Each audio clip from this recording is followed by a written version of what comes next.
انسداد دہشت گردی عدالت نے مصطفیٰ عامر قتل کیس میں ملزم ارمغان اور شراز کے جسمانی ریمانڈ میں 5 روز کی توسیع کرتے ہوئے تحریری حکم نامہ جاری کر دیا ہے۔ عدالت نے ملزمان ارمغان اور شراز کا میڈیکل کروانے کا حکم دیا۔ دوسری جانب ملزم ارمغان کے ملازمین نے عدالت میں ساری کہانی بتا دی۔ کمرہ عدالت میں ملزم ارمغان اور شراز کو شناخت بھی کر لیا گیا، جبکہ مصطفیٰ قتل کیس میں ارمغان کی گرفتاری کے معاملے پر IG سندھ کی جانب سے FIA کو خط لکھ دیا گیا۔ مصطفیٰ عامر قتل کیس میں ملزم ارمغان اور شراز کو جسمانی ریمانڈ مکمل ہونے پر سینٹرل جیل میں قائم انسداد دہشت گردی عدالت میں پیش کیا گیا۔ ملزم ارمغان نے کہا کہ کھانے کے لیے نہیں دیا جا رہا، پولیس اہلکار میرا مذاق اڑاتے ہیں، مجھے پولیس کی تحویل میں نہیں دیا جائے، 10 دن سے واش روم جانے نہیں دیا گیا۔ عدالت نے کہا یہ ممکن ہی نہیں کہ 10 دن واش روم جانے نہیں دیا جائے، ایسا ہوتا تو آپ یہاں کھڑے نہیں ہوتے۔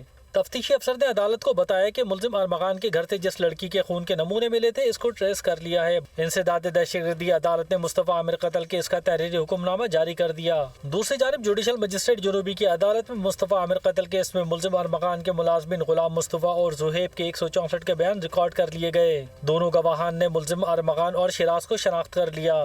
گواہ غلام مصطفیٰ نے عدالت کو بتایا کہ وہ ارمغان کے گھر صفائی کا کام کرتا تھا۔ 6 جنوری کو رات 9 بجے بلیک ٹراؤزر میں ملبوس دبلا پتلا لڑکا آیا تھا جو اوپر چلا گیا تھا۔ کچھ دیر بعد شور شرابہ، گالیاں دینے کی آوازیں اور پھر فائرنگ کی آوازیں آئیں۔ تھوڑی دیر بعد باس نے بلایا اور کہا کپڑا اور شاور لے کر آؤ۔ باس نے ہم سے خون صاف کروایا۔ دوسرے گواہ زہیب نے عدالت کو بتایا کہ 5 جنوری کو کسی کام سے اوپر کی منزل پر گیا تو وہاں ایک لڑکی بیٹھی ہوئی تھی۔ 6 جنوری کو بلیک گاڑی میں مصطفیٰ نامی شخص گھر آیا جس نے چہرہ ڈھانپا ہوا تھا۔ اگلے روز باس نے صفائی کے لیے اوپر بلایا تو وہاں ایک ٹراؤزر بھی تھا جس کو ایک تھیلی میں ڈال کر رکھ دیا تھا۔ 10 فروری کو پولیس نے ہماری نشاندہی پر خون کے نشانات والے کارپیٹ کے ٹکڑے نکالے۔ پولیس نے ہمارا بیان لیا اور چھوڑ دیا۔ مصطفیٰ عامر قتل کیس کی تحقیقات کے لیے DIG CIA مقدس حیدر کے سربراہی میں JIT بنا دی گئی۔ پولیس نے ارمغان کی گرفتاری اور اسلحہ برآمدگی کی رپورٹ بھی عدالت میں جمع کروا دی۔